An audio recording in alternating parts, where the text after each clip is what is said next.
Rise of the Beast is finally here! Can you believe it's been almost 5 years since the last Transformers movie? Do you remember how good it was? Do you remember the video I made where I excitedly rambled about how solid it was and some people thought I was joking but I was being dead serious about how much I enjoyed it? I will not make the same mistake. Transformers Rise of the Beast is the Robots 2005 reunion we've been waiting for. Rodney Copperbottom, Madam Gasket, Piper Pinwheel. Anyway, in all seriousness, I'm not feeling the stabbing sensation in my lungs that I felt when The Last Night ended, and I'm not feeling the climactic joy I felt when Bumblebee came out.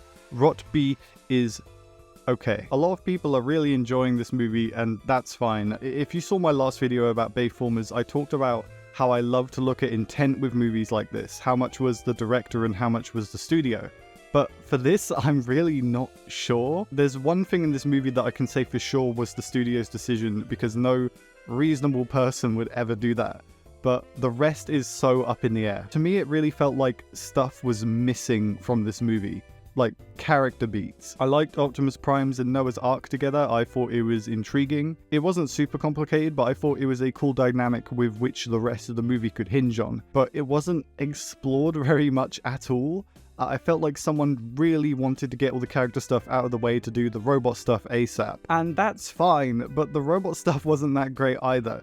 I liked the Autobots well enough. Mirage and Wheeljack were fun. RC was kinda cool. I'll get into Optimus Prime in a sec, and Bumblebee might as well not have been in this movie. At its core, I just think this movie has too many characters. With ensemble casts like these, a few are going to get left behind without an arc, which is fine, it happens. But like the majority of them feel like they have no personality at all. Rhinox and Cheetor had, I think, 2 lines between them both total. Stratosphere was whatever. I really liked Wheeljack and I wished he got more screen time. I didn't care much for Optimus Primal. I thought he had one cool character beat and the rest he was really kind of boring. I wouldn't mind all this if the action was cool, but it's like not. The whole chase scene was cool with RC inside Wheeljack, but it was over so quickly. There was a fight between Optimus Prime and Scourge early on that went hard, but none of the rest of the movie lived up to that. I went in with no expectations. I put the critics out of my mind. I put the Rotbert Twitter account guy out of my mind. I went in with the intention of watching a damn Transformers movie and I just thought it was kind of boring. There were no fuck yeah moments for me personally. I couldn't get attached to any of the characters outside of Noah. None of the moments that were designed to make me a Transformers fan happy made me happy. I feel like it made no effort to endear me to any of the new cast outside of Noah, Eleanor, and Mirage. Your enjoyment of Optimus Prime and RC and Primal all hinges on you knowing these characters from the cartoons. I know these characters, but you still have to make me care about this version of them.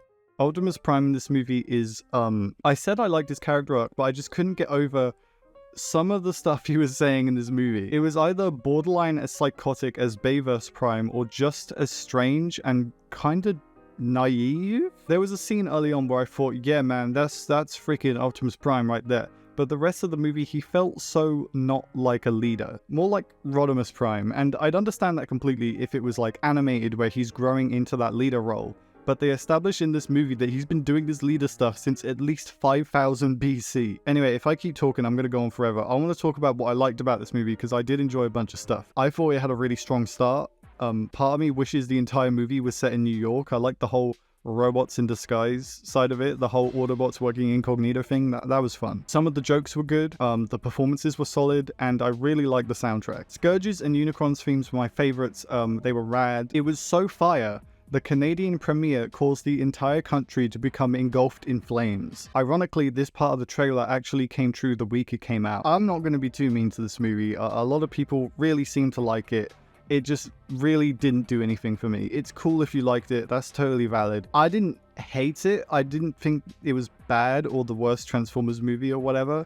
It just didn't do anything for me, which is weird because I'm a sucker for big titty robots and this movie has a bunch of them. I gave it 2 stars on Letterboxd, which is like a 4 out of 10, but it could go up to maybe a 5 or a 6 with further rewatches, I don't know. Go see it and support Mr. Capel Jr.'s indie film, and maybe we'll get better ones that improve on this one's shortcoming. I usually end these videos with some kind of silly, goofy thing or something, but I've got nothing. Okay, wait. This isn't a spoiler or anything, but there's a part near the end where Nightbird gets hit in the chest with something, and I swear to God, it made the Half-Life 1 crowbar sound. I literally sat up in my seat like, huh? It activated a neuron in my head and I was flabbergasted. That's not even a criticism of the movie or anything. I just thought it was funny. Anyway, that's the review, but...